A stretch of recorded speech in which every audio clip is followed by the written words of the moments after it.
आज हम डिस्कस करने जा रहे हैं बेसिक सिग्नल एंड सिस्टम।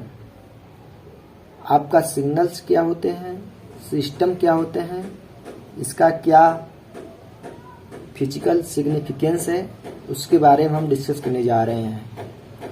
जो आपका सिग्नल है, जैसा कि आप देख रहे हैं यहाँ पर, आपका जो सिग्नल है यह आपका कलेक्शन ऑफ इंफॉर्मेशन है।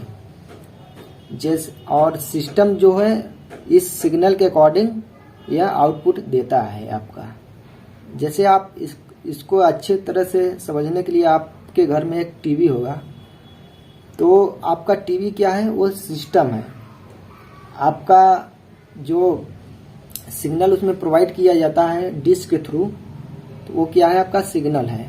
तो आपका जो सिग्नल में इंफॉर्मेशन होता है उसी के अकॉर्डिंग आपके सिस्टम में आउटपुट आपको देखने को मिलता है। जैसा कि यदि सिग्नल आपके वहाँ से मूवी ट्रांसमिट किया गया हो तो आपके सिस्टम में मूवी आपको देखने को मिलता है। तो सिग्नल क्या है, आपका एक कलेक्शन ऑफ इंफॉर्मेशन है। और आपका सिस्टम क्या है, produces an output in response to an input signal. मतलब आपका जो इनपुट आप सिग्नल प्रोवाइड करोगे, या सिस्टम मान लीजिए जो इनपुट आपने प्रोवाइड किया उसी के अकॉर्डिंग ही आपका आउटपुट होगा। जैसे आपने यहाँ से लाइव क्रिकेट यदि कर रहे हैं तो यहाँ पर आपको आउटपुट में टीवी में आपको लाइव क्रिकेट देखने को मिलेगा। तो ये आपका सिग्नल और सिस्टम हो गया। आपका जो सिग्नल हैं आपके, जो स्टैंडर्ड सिग्नल हैं आपके, वो आपके 4 टाइप्स के स्टैंडर्ड सिग्नल हैं। पहला है आपका step, ramp, impulse and exponential. Standard signal का यूज हम किसी भी सिस्टम को टेस्ट करने के लिए यूज किया जाता है। जैसे आप इसे अच्छे तरह से समझ सकते हैं एक एग्जाम्पल के थ्रू। जैसे आप किसी शॉप पर गए, यदि आप एलईडी लेते हैं छोटी सी, तो उसे क्या होता है कि जो दुकानदार वाला है वो आपको बैटरी के थ्रू उसे चेक करता है कि आप सही है या नहीं है, मतलब कि जल रहा है या नहीं जल रहा है। तो आपका जैसा कि आपको बैटरी, जैसे ये जो बैटरी है इसमें क्या होता है कि इलेक्ट्रिकल में बैटरी को इससे शो करते हैं, एक प्लस एक माइनस प्लेट के थ्रू। जैसे ये मान लीजिए ये आपका एलईडी है, कुछ भी है एलईडी ऐसे मान लीजिए, ठीक है। तो यह जो एक वायर होता है, एक बड़ा सा होता है, एक छोटा सा। जो बड़ा वाला होता है वो पॉजिटिव होता है, जो छोटा सा है वो नेगेटिव होता है। और यहाँ से बैटरी अप्लाई करने के बाद ये जलने लगता है। तो ये इसमें जो बैटरी का जो आउटपुट होता है, आपको पता ही होगा, एक डीसी आउटपुट होता है, कांस्टेंट आउटपुट होता है। ये जो कांस्टेंट आउटपुट है या कांस्टेंट जो है, यह आपका स्टेप है, स्टेप सिग्नल ही होता है आपका। यदि आपने पढ़ा ही होगा तो स्टेप सिग्नल ऐसे ही होता है। तो यह स्टेप सिग्नल का यूज कहाँ पे किया गया, यह आपका सिस्टम को चेक करने के लिए यूज किया गया। इसीलिए इसको जो 4 टाइप के सिग्नल हैं, इसी को बोला जाता है स्टैंडर्ड सिग्नल। इसका यूज हम किसी भी सिस्टम, आप जो या देख रहे हैं, कोई भी सिस्टम जो यूज हो रहा है आप आज के दुनिया में, उसका टेस्ट इसी स्टैंडर्ड सिग्नल के थ्रू ही किया जाता है। और सिस्टम या 5 टाइप्स 6 टाइप्स के यहाँ पर सिस्टम को दिखाया गया है। इसके बारे में भी डिस्कस बाद में करेंगे, पहले हम सिग्नल्स के बारे में डिस्कस करते हैं। यहाँ से आपको थोड़ा सा बेसिक कॉन्सेप्ट क्लियर हुआ होगा कि आपका सब्जेक्ट है क्या, उसका क्या सिग्निफिकेंस है, और हम उसे क्यों स्टडी कर रहे हैं, सिग्नल एंड सिस्टम। तो हम सबसे पहले हम स्टैंडर्ड सिग्नल को डिस्कस करेंगे। सबसे पहले हम इसी अरेंजमेंट में हम डिस्कस करते हुए जाएंगे। सबसे पहले हम स्टेप सिग्नल को देखते हैं, क्या होता है स्टेप सिग्नल।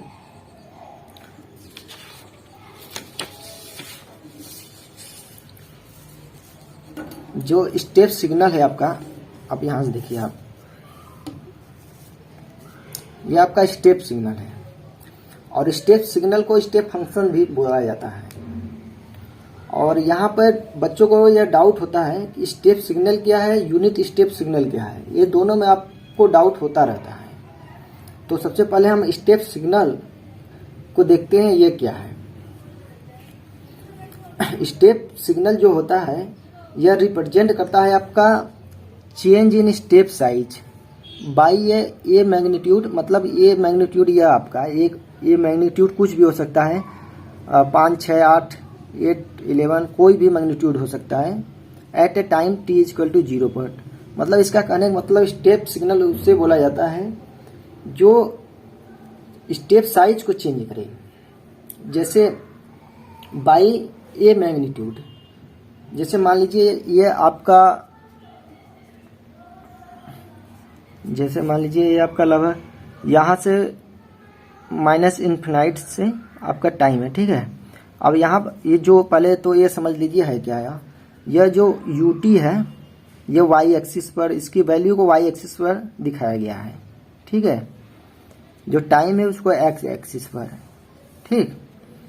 तो यहाँ से यहाँ पर देखिए, यहाँ पर x की इस वैल्यू पर y की वैल्यू क्या है 0,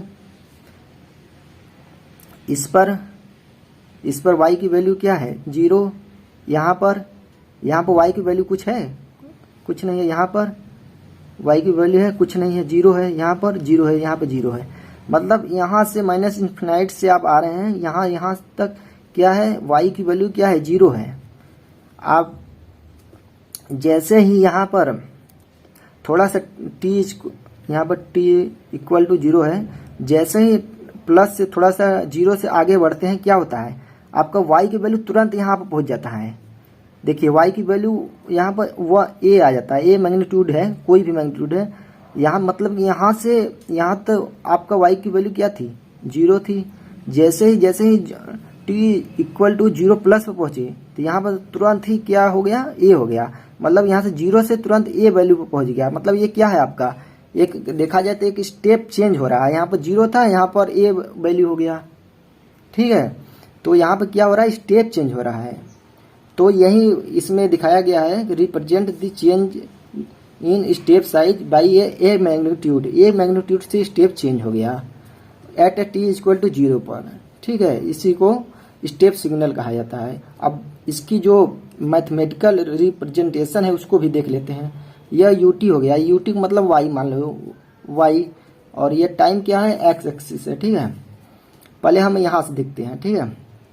यहाँ तक देखिए इधर कुछ नहीं है, तो माइनस इन्फिनाइट से t इक्वल टू 0। अब यहाँ से यहाँ तक देख लीजिए, मतलब टाइम की वैल्यू क्या है, यहाँ पर माइनस इन्फिनाइट से प्लस 0 के बीच में क्या है, आउटपुट क्या है, आउटपुट क्या है 0 है। तो मतलब t लेस देन मतलब निगेटिव वैल्यू, टाइम की निगेटिव वैल्यू। यहाँ से यहाँ आपकी इस साइड में क्या होगी, टाइम की निगेटिव ही वैल्यू तो होगी, तो इधर साइड में क्या होगा पॉजिटिव वैल्यू। तो यहाँ पर t लेस देन 0 मतलब 0 से कम है, 0 से कम क्या होगा आपका -1, -2, -3 मतलब इन्फिनाइट चला जाएगा। तो यहाँ पर क्या है, आउटपुट की वैल्यू क्या है, यहाँ पर 0 है, ठीक है। आउटपुट की वैल्यू क्या है 0। आप जैसे ही आप t इक्वल मतलब आप आगे बढ़े 0 से, जैसे ही आगे बढ़े देख लीजिए यहाँ पर y की वैल्यू क्या मिल रही है आपकी। जैसे इस पर यहाँ पर मान लीजिए कि t इक्वल टू 4 पर y की value a, t equal to 5 पर, यहाँ पर 5 पर क्या मिल रहा है आपको, a वैल्यू मिल रही है, 6 पर a वैल्यू मिल रही है। मतलब आपका मतलब t ग्रेटर देन, मतलब आप 0 से आगे बढ़ते जाइए। t मतलब पहले इसे देख लीजिए, t ग्रेटर देन 0 हमेशा क्या है, इसकी मैग्नीट्यूड हमेशा क्या है, a है, फिक्स है, ठीक है। यहाँ तक हमें लग रहा है आपको समझ में आ गया होगा। अब स्टेप सिग्नल को देख लिए, ठीक। अब यूनिट स्टेप क्या होता है, यूनिट स्टेप कुछ नहीं होता है। इसमें क्या होता है, जो यहाँ पर मैग्नीट्यूड जो a है इसकी वैल्यू यदि 1 हो जाए, मैग्नीट्यूड की वैल्यू यदि 1 हो जाए तो इसी को बोला जाता है step signal, unit step signal. तो यूनिट स्टेप यहीं पर देख लीजिए, एक जगह पर आप 1 रख दीजिए 1, और एक जगह पर 1 रख दीजिए, वही हो गया। इसी को बोलते हैं यूनिट स्टेप सिग्नल। अब यहाँ पर यदि इसे डिफाइन करना चाहते हैं तो represent the change in step size by unity, यहाँ पर यूनिटी लिख दीजिए, unity at a t equal to 0, इसे बोलते हैं यूनिट स्टेप सिग्नल। तो ये आपको थोड़ा सा देखना होगा कि स्टेप सिग्नल के बारे में पूछा गया है या फिर यूनिट स्टेप के बारे में पूछा गया है। तो इसकी जो प्रॉपर्टी है शिफ्टिंग एंड स्केलिंग, इसमें क्या होता है कि शिफ्टिंग भी होती है और स्केलिंग भी होती है, और दोनों को मिक्स करके भी क्वेश्चन में पूछा जाता है। आपका जो आपका शिफ्टिंग है, शिफ्टिंग मतलब होता है आपका किसी भी ग्राफ को मतलब कि शिफ्ट करना। और यह जैसे मान लीजिए यूटी मतलब आपका स्टेप सिग्नल यहाँ पर दिया गया है, ठीक है, यह ग्राफ है, ठीक। यह आपका क्या है, यह आपका स्टेप ही सिग्नल है। देख लीजिए यहाँ पर क्या है, 0 है वाई की वैल्यू, जैसे ही टी इक्वल टू 1 पर क्या हो गया, ये हो गया, स्टेप चेंज हो गया ना, 0 से सीधे ए पर हो गया, ठीक। तो हम अब इसकी शिफ्टिंग प्रॉपर्टी को देखते हैं कि कैसे हम शिफ्ट करेंगे। जैसे इसमें क्या होगा कि आपको एक ग्राफ या फिर एक वैल्यू दे दी जाएगी, उसी के अकॉर्डिंग आपसे दूसरा क्वेश्चन पूछा जाएगा। जैसे कि यूटी यहाँ पर देख लीजिए दिखाया गया है, 1 2 3 ग्राफ है, यहाँ पर इसकी जो मैग्नीट्यूड है वो ए है, ठीक, यूटी की वैल्यू। अब यहाँ आपसे यू टी -2 टाइम में क्या है, यहाँ पर जो शिफ्टिंग होता है स्केलिंग होता है वो आपके टाइम पैरामीटर पे ही होते हैं। और शिफ्टिंग जो होता है टाइम पैरामीटर पर होता है आपका। यहाँ पर देख लीजिए t-2 का ग्राफ पूछा गया है, मतलब ये ग्राफ देकर ये ग्राफ आपको पूछा गया है। तो इसको कैसे सॉल्व करें, इसका स्टेप आप देखते रहिए। अब हम क्या करते हैं, इसमें बहुत सिंपल है, और इसके जो समझने की जो वे है वो डिफरेंस हो सकते हैं, ठीक। तो आप सबसे पहले क्या कीजिए, यहाँ पर देखिए यूटी है, ठीक। यहाँ पर टी इक्वल टू क्या है, टी इक्वल टू 0 पर ही वाई एक्सिस की यह आपका ग्राफ है, ठीक। तो इसे सॉल्व करने का जो तरीका है, आप सीधे यहाँ देखिए, आप सीधे क्या करना है आपको, सबसे पहले इसके जो इन साइड है ब्रैकेट के, उसको क्या करना है, 0 कर देना है, यानी t-2 इक्वल टू 0। यहाँ से t इक्वल टू क्या आ जाएगा, 2 आ जाएगा, ठीक। t इक्वल टू 2 आ गया, मतलब इसका कहने का मतलब यह है कि आपका ग्राफ शिफ्ट होगा। अब यहाँ से t इक्वल टू 2 आ गया, ठीक। तो जहाँ पहले क्या था आपका ग्राफ 1 से 3 था, ठीक। तो इसे क्या करना है, 2 ऐड कर देना है सभी में, मतलब 2 ऐड करना है इसमें, 2 ऐड इसमें कर देना है, ठीक। तो 2 यहाँ पर ऐड कर देना है। तो क्या करना है, आपको ये वाला ग्राफ दिया गया है, डायरेक्ट क्या हमें ये वाला ग्राफ पता करना है, आपको सॉल्व करना है कि मतलब कि ये वाला ग्राफ क्या होगा। तो इसके अंदर वाला जो वैल्यू है इनसाइड ब्रैकेट के इनसाइड की, इसको क्या करना है, 0 कर देना है, इसको 0 कर दिए, ठीक।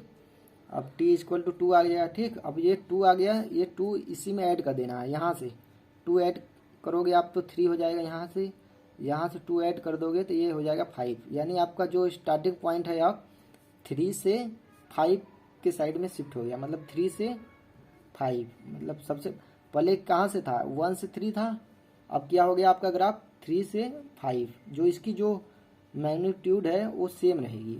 यहाँ पर ए है तो ये जैसा है ये यहाँ पर ही रहेगा, ठीक। ये शिफ्ट हो गया आपका ग्राफ, ठीक।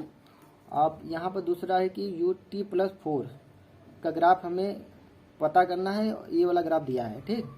तो इसके अंदर वाली की वैल्यू क्या कर दो 0, t इक्वल टू 2 इक्वल 0 -4 आया, ठीक। अब ये -4 को ऐड कर दो आप इसमें, तो यहाँ पर 1 है, अब 1 में -4 ऐड करोगे तो क्या आएगा, -3 आएगा। यहाँ पर ऐड करोगे 3 में ए वाला, यहाँ पर जो पहले वाला ग्राफ दिया है 3 में ऐड करोगे -4, यहाँ पर -1 आएगा।